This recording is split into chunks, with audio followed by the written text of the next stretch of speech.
Hi, and welcome to the Modern Persian Food Podcast. We are food bloggers, Bita Arabian, and Bita Nazim Kelly, and we're here to share with you the rich flavors and fresh ingredients of Persian cooking and how to incorporate them into today's modern lifestyles. We're excited to introduce you to the flavors, tastes, and techniques we use, and also our own cultural stories and perspectives growing up in the U.S. in a Persian family. Thank you for joining us. Hi, everybody. Welcome to the show. Today, we are rounding out our Nowruz content with a fun, iconic, crowd-pleasing salad called Salad Olivier that we think will be a perfect recipe for you to take out on Sizdeh Bedar, which is the 13th day of the Persian New Year called Norooz, where everyone goes out and has a big, fun picnic with your family or friends, or just getting out of the house on the 13th day, the final day of the Nowruz season. I am joined with my lovely co-host, Bita, and we are happy and excited to share this recipe to you and inspire you to really embrace the Persian culture and Persian Nowruz and participate in all of the events that go into it. Hi, Bita Jun. Hi, Salad Olivier.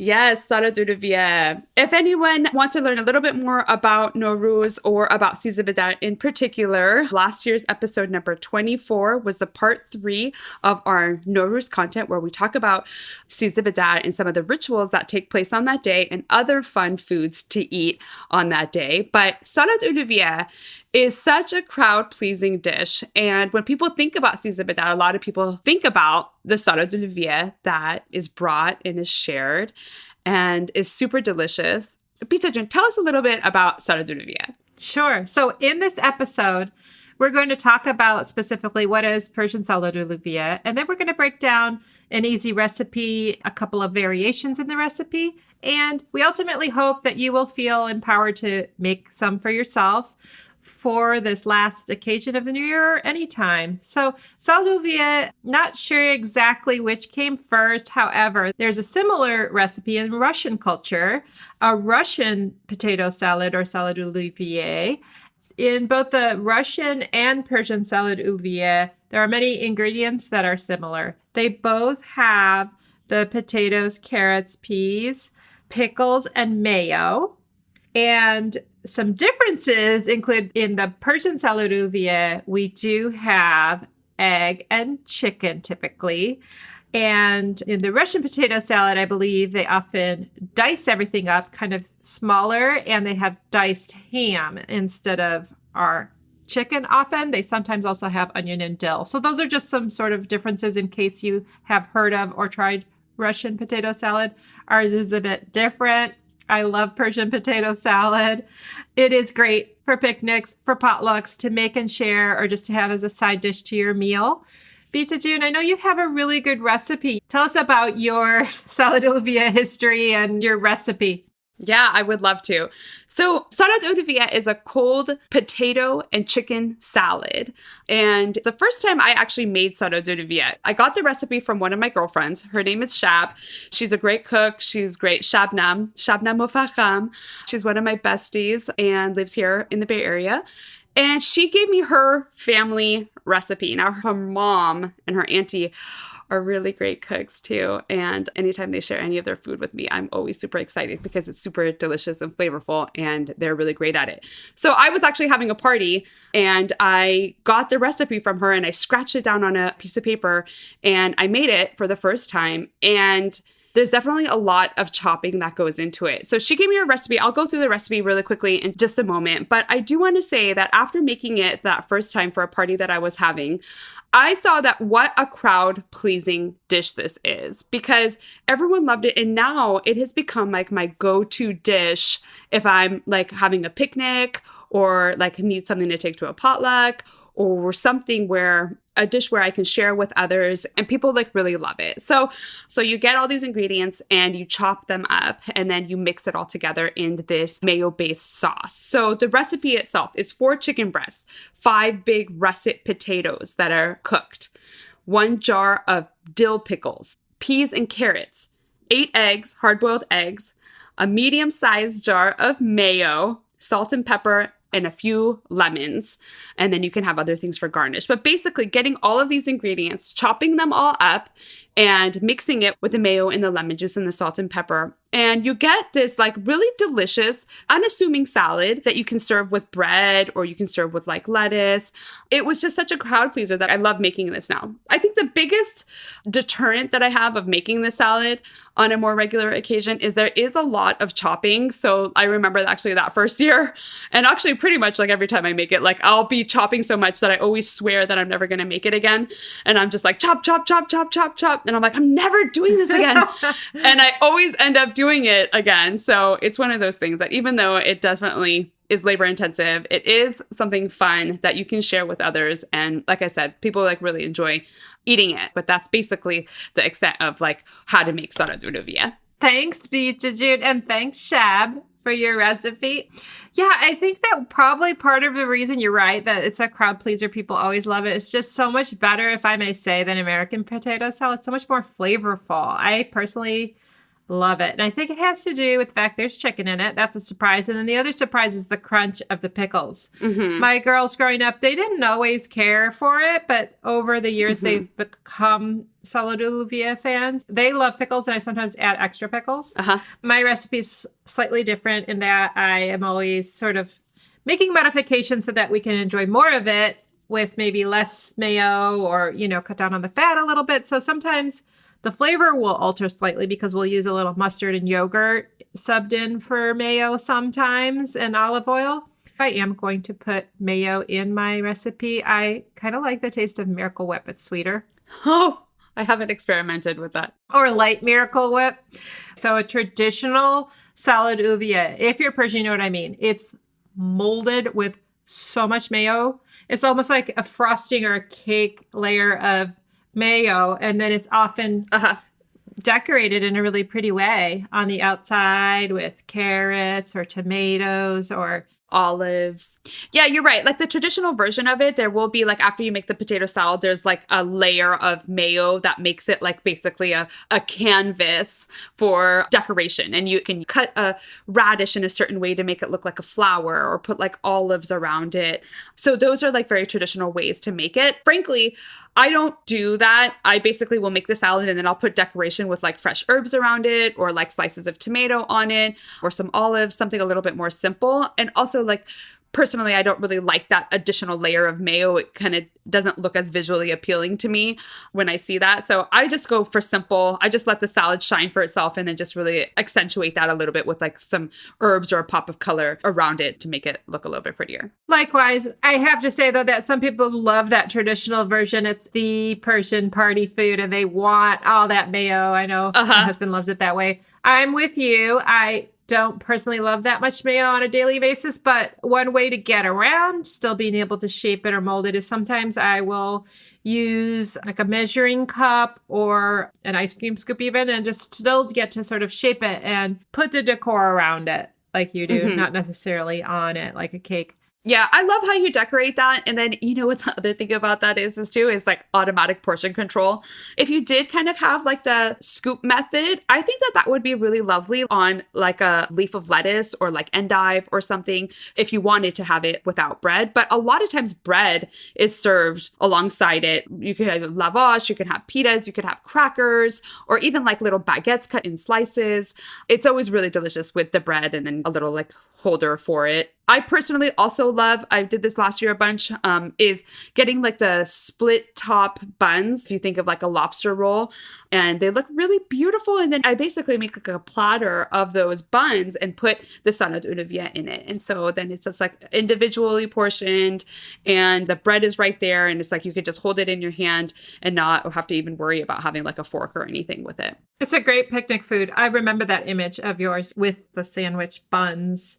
Yeah. It's not only satisfying, it's well balanced and nutritious. Given that it has egg for protein and chicken. I don't always put chicken, but traditionally it has chicken. And so you've got everything. You've got your vegetable, you've got your protein, you've got, your healthy fats. Often people make their own mayo, out of olive oil, and we need the little healthy fats too. I do have to say that like when you first told me that you added yogurt to your Salad Olivier, I do have to say I was a little bit shocked at that moment, but I tried it and I actually tried it more with like I had Salad Olivier.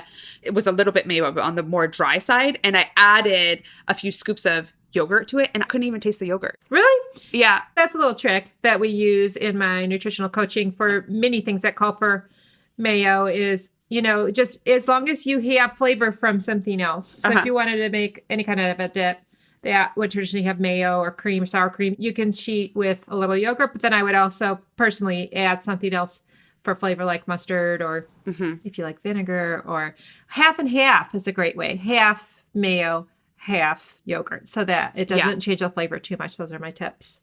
And I do feel like the lemon flavor is really specific to the Salad Olivier as well. So it's like it really has a little punch of the citrus, which I feel like really you need that with the Salad Olivier, in my opinion. Like all recipes, everyone has a different twist. Right. That's right. So I think the yogurt one is like a great cheat. Makes it lighter. Yeah, makes it a little bit lighter. I think that's a great tip. What other tips do you have? Yeah, some make ahead tips. Let's say you have Salad Olivier in your weekly meal plan. I would suggest pre-boiling eggs. So you can easily do that in an Instapot. The peels comes right off, or however you like to boil eggs. I would pre-boil eggs. I would also batch cook your potatoes. And another shortcut is that sometimes I can find frozen chopped peas and carrots.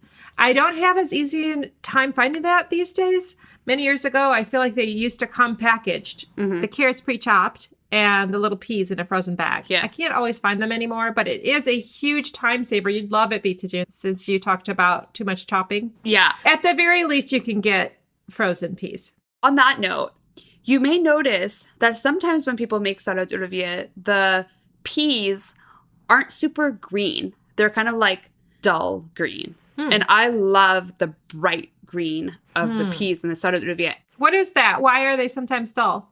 I think that they're essentially overcooked. Or if you get it out of a can, it'll look like that. So to your point, I use, and as part of the original recipe, a frozen bag of peas and carrots. And yeah, you're right. I have to sometimes look at like 2 or 3 different grocery stores before I'm able to find it. But it's such a time saver. And it keeps the peas super bright green. So I think that it makes it visually much more appealing. So definitely cuts down on time and it makes it look really pretty. The other thing is that just a note, when you're making it, if you are using the frozen peas and carrots, I actually like warm it up, and I actually warm up the chicken and warm up the peas and carrots a little bit before I actually put it into the recipe. And maybe that's just my own thing, but I don't know if you do that if you use the frozen ones, but I feel like it just gives it a little bit of life before I add it into it. I don't, but interesting. I'll try that out. My main thing is that if you are defrosting it, to drain out the liquid, the water off it. Good point. If you're leaving it out, to do it that way. And pickles, choose your favorite pickles. Sometimes I'll get the baby dills. Again, they're like a little sweeter. The Cornichon. Yeah, I kind of like a little bit of sweet. And we definitely put extra pickles in ours. Although I have a recipe, I like to wing this recipe. And in that way, you can put more of the ingredient that your family loves more in it. It's very easy to manipulate this recipe. Yeah, absolutely. It's definitely a recipe that once you get the hang of it, you kind of can eyeball like how much of what ingredient you want to add. Regarding pickles, I love a really crunchy pickle in mine. So I really like brand like Vlasic, or one of the pickles that you find in the refrigerated section is my like go-to for pickles. So that it's like super crisp and crunchy. Fresh. So that's a tip that I like to share. Get a really good pickle for it because the flavor is just adds so much to the whole salad. Yeah, regarding like boiling eggs and potatoes, sometimes I'll actually do it all in the same pot. Oh, really? How? Well, I just have a pot and I start boiling it with the potatoes in it. And then once it gets up to a boil, then I add the eggs in it and then I cook it for another 10 minutes. Ooh, you are next level, girl. Yeah, you know it. I'm trying to cut down on dishes I wash. Well, speaking about the potatoes, what type of potatoes do you use? So, the recipe I have is for russet potatoes, but honestly, any kind of potato really works for me, I think. I usually use smaller, yellow. Like the thin-skinned yellow potatoes, those are good. But you could definitely do them with russet, too. Do you chop them and then boil them? Not always, no. Russet is the big bacon potato. The big fat ones, yeah. Huh, okay. I never cooked russet potatoes like that. Interesting. How do you cook your russet potatoes? I bake them. You bake them. Bake them and eat them that way, and I use smaller potatoes for Salad Olivier. Do you peel your potatoes before you put it in the Salad Olivier? Yeah. Do you? No, I don't. Are you supposed to? I think traditionally you're supposed to peel them, but I don't peel them. I like the extra texture, and also like I like potato skin. And it's nutritious. Yeah. And also like you want me to like add another step to this dish? Yeah, I like potato skins. I like the flavor. It works. I haven't had any issues with having the skin. Yeah. So hopefully that can help make it a little bit easier for people to make this. And we talked about kind of like lightening it up a little bit. And so basically you get all that together. If you want to mix your mayo and lemon juice a little bit with your salt and pepper and then dress everything, you need to get a pot that's big enough or like a big mixing bowl that's big enough to accommodate everything and then mix it up. A lot of times I do have to say when you're making a big batch of it, I actually just use my hands, clean hands or with like some gloves on and just kind of use that to mix everything so that everything is evenly coated, and I refrigerate it. And it's great. It's great. I love taking it out on like picnics, like I said. Also, every time I give people Salad Olivier, they like love it too. So it's always a fun treat to share with other people as well. Absolutely. Thank you so much for sharing both your friend's recipe and just tips about shortcuts and reasons to make it during a picnic. Yeah. So for the Ask the Beats today, I'm going to ask you, Bita June. Yes. Tell me about a Sizdeh Bedar memory or special outdoor picnic memory that you have. Oh, gosh. Is that a hard one? You know, I automatically go back to a Sizdeh Bedar that we went to. And I remember that my mom brought a big pot itself. You take the whole pot with you when you go out sometimes. The Sizdeh Bedar of lubia polo. And it's just such a comforting thing. So aside from Salad Olivier, when I think about Sizdeh Bedar, I always think about lubia polo. And lubia polo, again, is the spiced green bean rice with beef or chicken or whatever meat that you want to do on it. And it's just like such a great fond memory of like just being out and being able to share that lubia polo with your friends and family and being like at a big picnic growing up. This is a place called McNear's Beach near my parents' house in Marin, and it would always be such a great cultural event. There would be people selling stuff there as well, but you're right on the water, and it's just like the energy of the people. Everyone is so excited. You know, it's like coming off of Norooz and just being out in the weather nice. It's just like a really like lovely place to embrace your culture and to share the spirit of Nowruz, of the rebirth, of the renewal of the seasons. And hopefully we can go forth with all those intentions as a community. I love that. Well, thank you so much. This was great. We'll put the links to our references to other episodes in the show notes. And until next time, thank you. Thank you, Bita June. Bye-bye. Bye. You've been listening to the Modern Persian Food Podcast with Bita and Bita. Thanks for spending time with us. If you've enjoyed what you heard today, consider telling a friend or giving us a good rating. You can subscribe to our show for free on your favorite podcasting app or find us online at modernpersianfood.com or on Instagram for the recipes and information we talked about today. We'd love to hear your thoughts and see you next time.